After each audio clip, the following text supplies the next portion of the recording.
Hello and welcome back to the channel. We are once again here in Planet Coaster 2. I wanted to start off with a new series here. We're not starting a new park per se, but we are in a sandbox park today because we need some building space.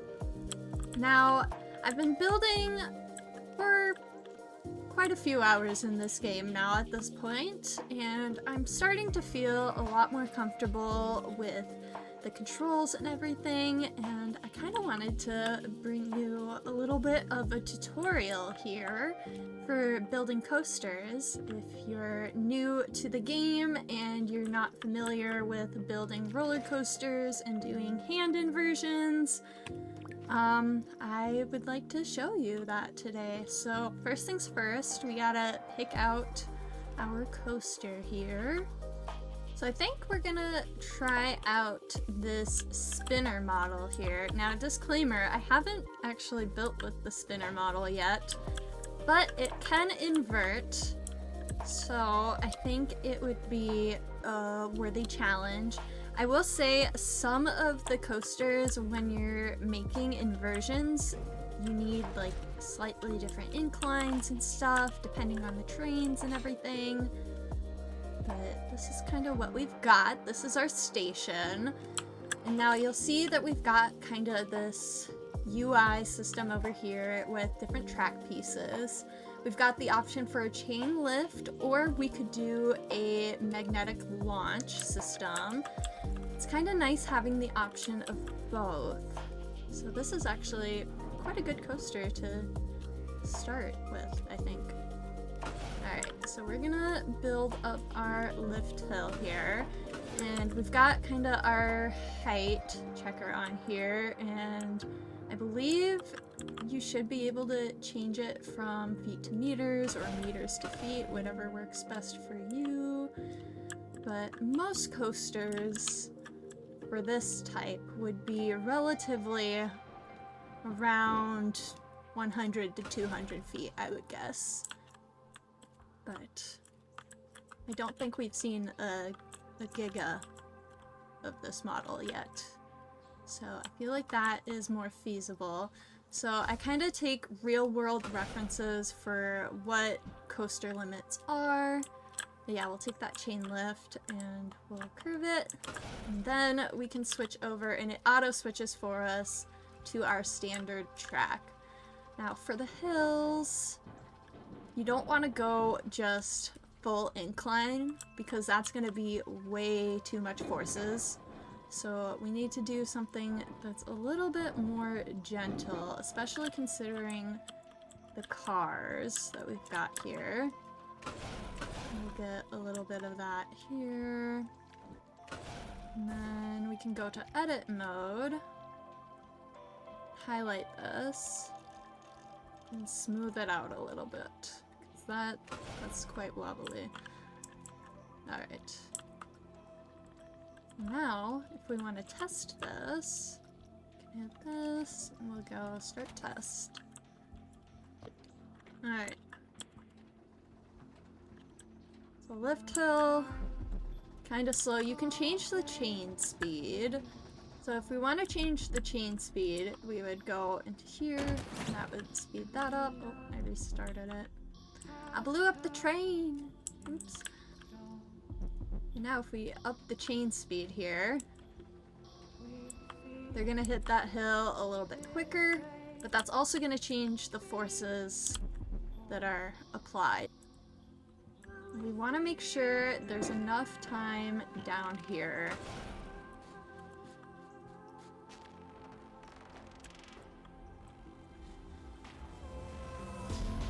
Definitely, forces aren't too strong. That seems about right. We're gonna go over everything with the smoothing tool at the end and the edit tool. And we can kind of adjust things, so don't overthink it too much right out the gate. Also, yes, the coasters will phase through scenery, but we can also move that later. I'm gonna turn this, and you can change the banking of the track here a little bit. And that can either speed up or slow down your train depending on what sort of banking you do. So this is like a turned in banking, but you can also do something that's more overbanked, but an overbanked turn is gonna be a lot slower on the train. So this would be our outer bank turn. See the train coming through. Slows down a little bit. Hey! And then this would be our more classically inner banked turn. Now I'll tell you, there are a couple problems with this right off the bat. One, this height is quite a bit smaller than the initial height, so we're missing out on a lot of energy that we could be using in the long run to make this coaster longer. Also, this turn is quite tight for the height and speed that it's going to be coming off of this hill. So, what I'm going to do, I'm going to highlight all of this, and then I'm going to take this side-by-side tool, and we can actually blow out this circle a little bit. Now it's really wonky, so we can go in and smooth her down, and that's going to look a lot nicer. Make sure that's smoothed in with our hill, and we'll run our test again. Beautiful. So now that's using the energy a lot more appropriately. However, we could even push this a little bit further and get a little bit more height out of this. So now we'll go up and down. We'll pop this in. Raise her up a little bit more. But then, since this is a little bit extreme now, we'll go in and smooth her out a little bit. Alright, let's see. So I have enough juice to get around that.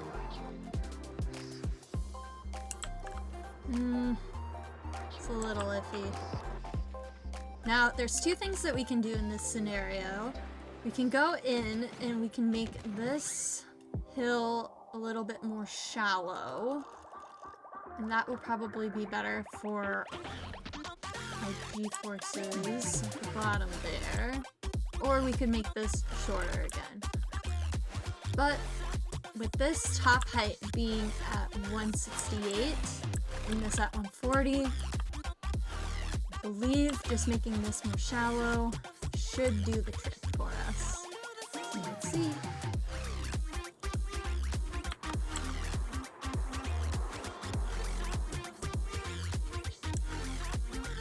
Minor stall out moment. Perfect, perfect. I like that. Gives it a little bit of hang time. And we'll keep going. So now that we've got our first hill in here, we can start adding in some inversions. Now, if you're not as comfortable with inversions, you can always use these pre-builts.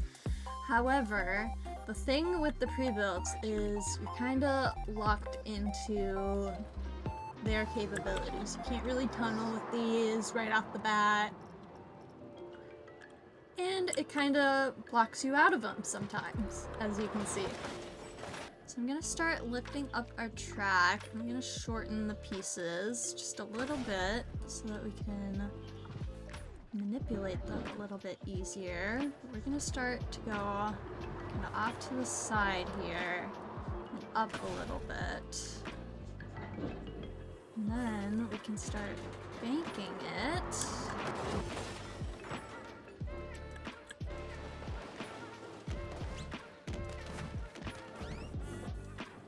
Pulling it wherever we want. So I'll get a little bit of a rough shape here, and then we'll come back and edit this a little bit.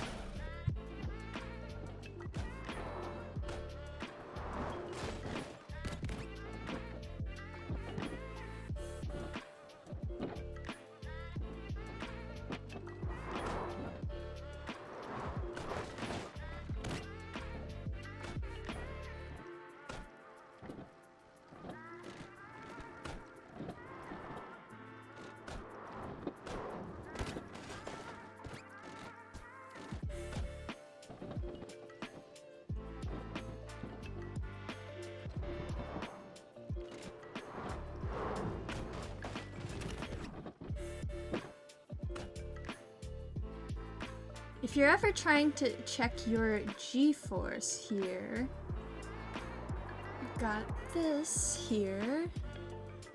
It'll show you kind of where our maximum G-force is and minimum. You want to stay in a window of under 5. So that's kind of our one little danger zone right there, but we are under 5, so this is still a safe coaster. But yeah, we took a kind of gross inversion and we were able to smooth it out a little bit. Coming out of inversions, it's kind of nice to have something to build back up that momentum. So we'll do like a little hill here.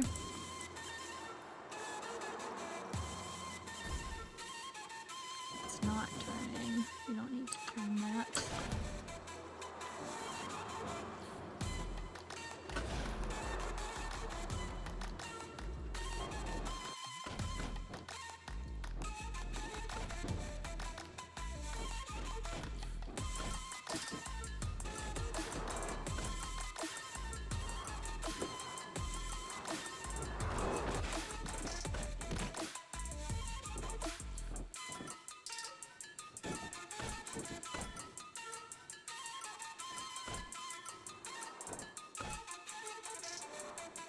So now that we've transitioned out of the corkscrew, I'd like to get into our first block section element. So I'm gonna pull up this track here a little bit. And we'll create a little bit of a hill. But at the top of this, we're gonna have a little bit of a braking system here. But then right after that, we can have a launching system. That way, we're not slowing down momentum too much for the trains, but that will up our capacity a little bit.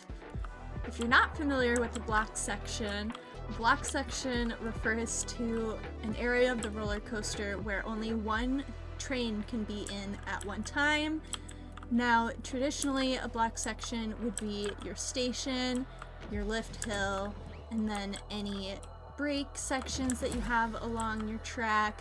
Those can also be used as block sections, but those are kind of the things in real life that stop trains from colliding into each other.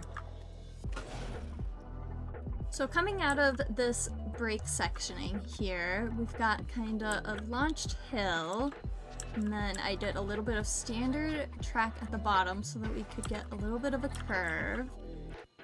Now we've got kind of a smooth slope here, because if we have it too steep, it's just gonna eject people. Which could be fun, but not for today. Today we're trying to build rideable coasters.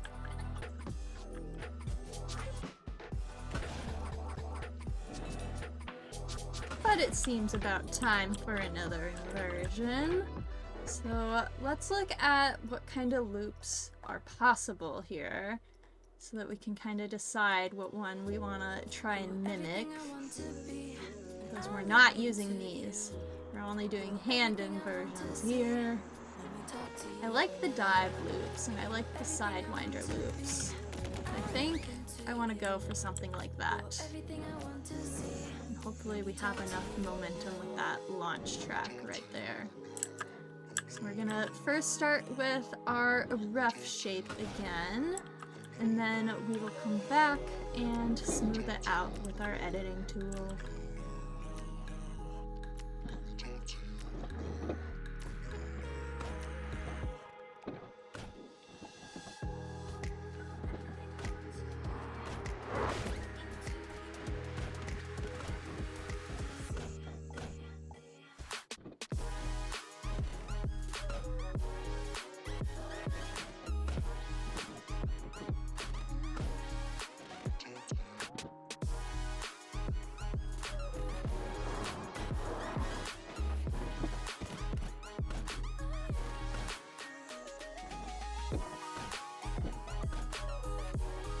So for this inversion, I started to see how the trains were coming down so hot.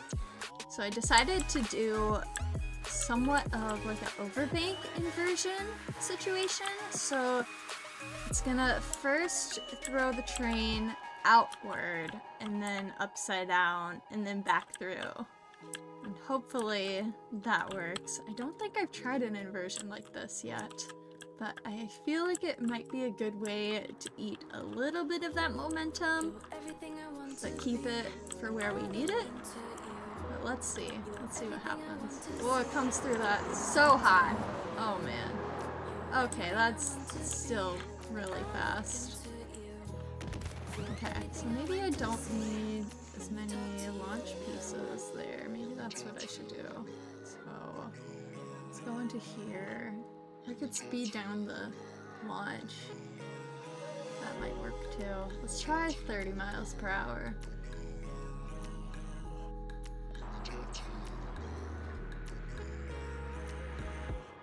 Alright, let's see. It's gonna launch it. No, that's much better.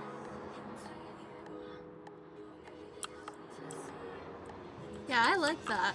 Okay, yeah. So, slowing down the launch there definitely helped for us. We did not need it to be that fast. So now we're getting to the part of coaster building where we're gonna want to start to taper this down. So before I go any further, what I'm gonna do is actually build back off the station here, and we're gonna do one more block zone there, just going in there, and we can go to some standard track, and we want that kind of slightly lifted. And we can go back over here and keep building. So now that we've built out our track relatively close to our other piece, we can go in and autocomplete, which is such a handy tool. So we're gonna do that. And then what we can do is actually go in and edit this a little bit better. I did need to go in and add in a little bit more of a launch at the very end there, just so that we can get enough juice to get back into the station. But I think we have enough energy for our trains. I think that should be okay. We'll smooth this up a little bit. So that was a little rough right there. Okay. That's a little better. Alright, let's see what happens.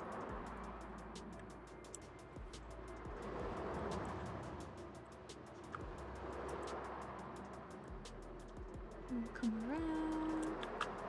And we bounce out. And we come up. Down. And around.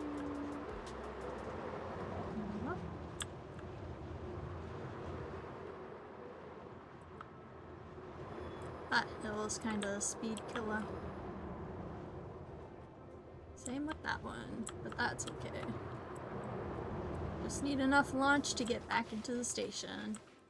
Beautiful. Alright, so now that we have a closed circuit coaster, we're gonna let it test. That way we can see what our results are. Well, we could get on and ride. Why not? I'm gonna do front bumper. First ride POV is always a good way to find spots where you need to smooth out the track and things where you want to adjust pacing. So we really don't know how long this coaster is.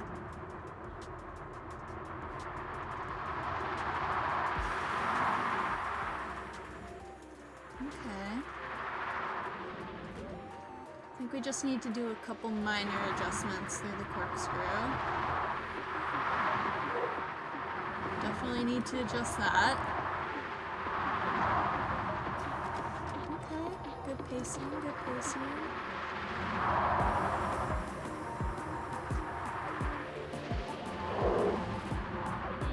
Oh. Yeah, we'll do a little bit of adjusting there as well. But I do like that inversion. That's a fun one. Smooth that out. So we've got a little bit of a laundry list of things that we need to adjust, but I think they're relatively easy.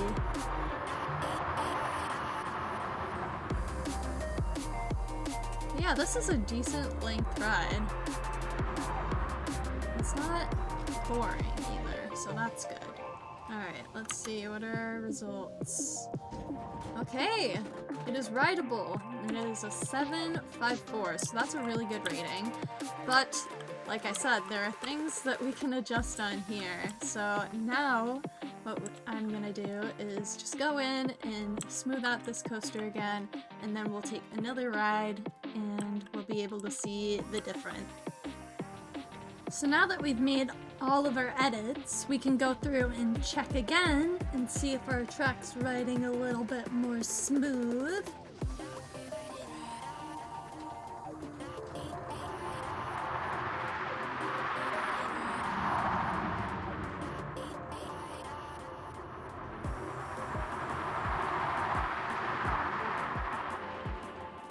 Oh yeah.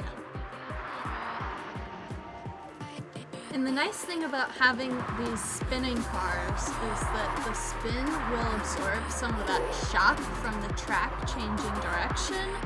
So that is also working definitely in our favor right now. But that's a great example of how a coaster type that you choose can greatly impact the way you want to build your track. Ooh, I love that. Much better. Much better. I also went in and I changed the ending launch speed a little bit just so that we can get over that hill a little bit more efficiently. Let's see if that will do the trick. Oh yeah, that's much better. But it still eats up enough of that speed since we're coming into the station. Awesome. I like that. And we still maintained a good rating there. Awesome, awesome. So now that we've got our coaster all built, we can build ourselves a little station. So I'm gonna look at this here. So right now we've got a station where people come in and exit from the ride both on the same side. However, what I want to do is have it so that people enter on one side and exit on the other. So we're going to switch it over to this. Or we could have it flipped so that the queue line is behind the coaster and then the exit's out front. I think I like that a little bit better, just directionally. Alright, awesome. So before we add in our entrance and exit, I'm going to come out of here and we're going to go into our scenery tab. And we're going to go to our building pieces, custom building pieces, and we can go to our wall. And we'll select a wall type here. I've been building a lot of Nordic things lately, so that's kind of what I feel most comfortable with. So I think we'll do that. So I'm gonna type in Viking, and that's gonna pull up all of our Viking build pieces. So, foundation, we'll do some stone here. Oh. I want this to align with our station. So let me drop that down. Yeah.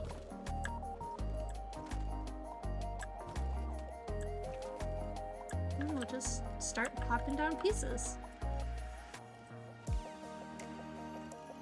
So with this basic shape down, now we can start building our queue line building.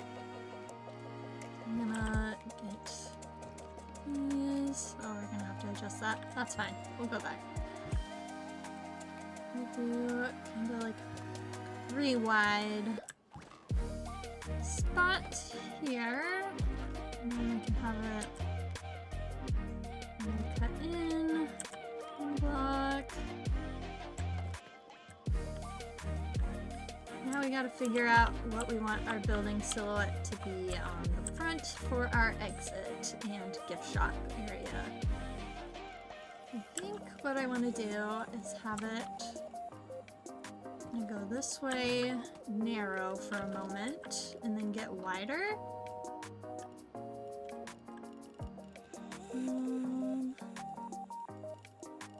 I think it's okay for it to be wider over the track. So then we can do where it looks like two separate buildings a little bit. Yeah, I think that's a good plan. We'll do that. So now that we've got our lower shell done, what we're gonna do is decide where we're gonna have our entry at. So I think that's a good spot. And then we'll also do our exit. I think just in line makes proper sense. But now what we can do is we can start adding in a little bit of flooring here. And we're gonna have a lot of extra space underneath, which will be nice because we can add in some staff buildings and mechanic shops. That way, everything that this place will need will be right on site. So now that we have our paths put in, we can have a little bit of fun with kinda our utility area, adding in secrets for our staff to be able to utilize. So what I'm gonna do is we're gonna pop in a wall here. Make sure this isn't messing with things. Yep, it is. Oh, what happened to the queue line here? We do need to fix that. Okay. Okay, there we go. That's much better. Now we can mess with the walls. So we'll do that. And then I can get a doorway. Go like this. And we can pop in a doorway. And then everything behind this could be for staff if we'd like it to be. But we don't need that much space for it, so I don't think we're gonna be greedy. I'll leave some of it available so that we can add in some other facilities if need be. But we're gonna start off with our staff buildings. We'll go into our custom. I want to make sure that we have an energy source in here and all the other things.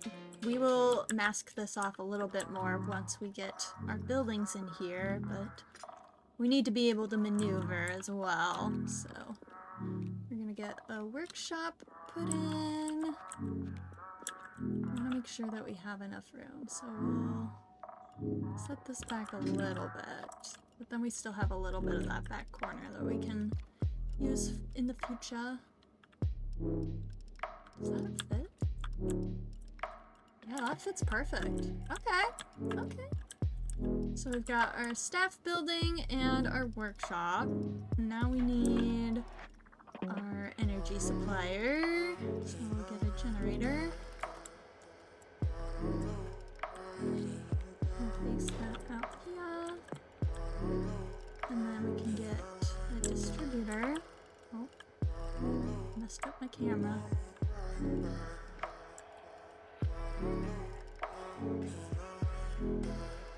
Yeah, that's not gonna fit right next to it. You can set it on top of one of these buildings, though. That works. Okay, now we just need to connect these.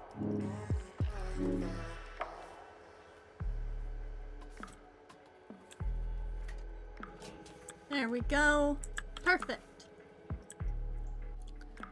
Now that we've got our staff area put in, they're gonna need some paths, as well as our gift shop area needs to be built up a little bit. So that is what we're gonna do next.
with most of our pathing in now, I feel like it's a lot easier to start to see the shape that we're going for here with our building here and the gift shop. I think we're gonna have plenty of space in there for merchandise and shelves. So I think I may end up doing another entrance off of the front of the building here. However, I think I'm gonna end today's video here and we'll pick it up in the next one because this is taking quite a bit of time and I have a lot more things that I want to do with this building, especially with our details when we get to the tail end there. But yes, I really like what we did with our coaster builds so far. I quite enjoy how we've got like all of these larger elements on this side and then it kind of transitions into more of this like spaghetti bowl situation over here. It almost looks like two completely different roller coaster layouts that are happening here. So it's kind of fun. They'll have a bit of an adventure for the ride. But once I have this all finished out, I do plan on posting this to the workshop so it'll be available for download. But we'll be all finished for today. If you enjoyed today's video, please go ahead and give it a like and subscribe to the channel. I put out new videos every Sunday and I go live weekly. But yes, thank you so much for watching, and I will see you next time. Bye!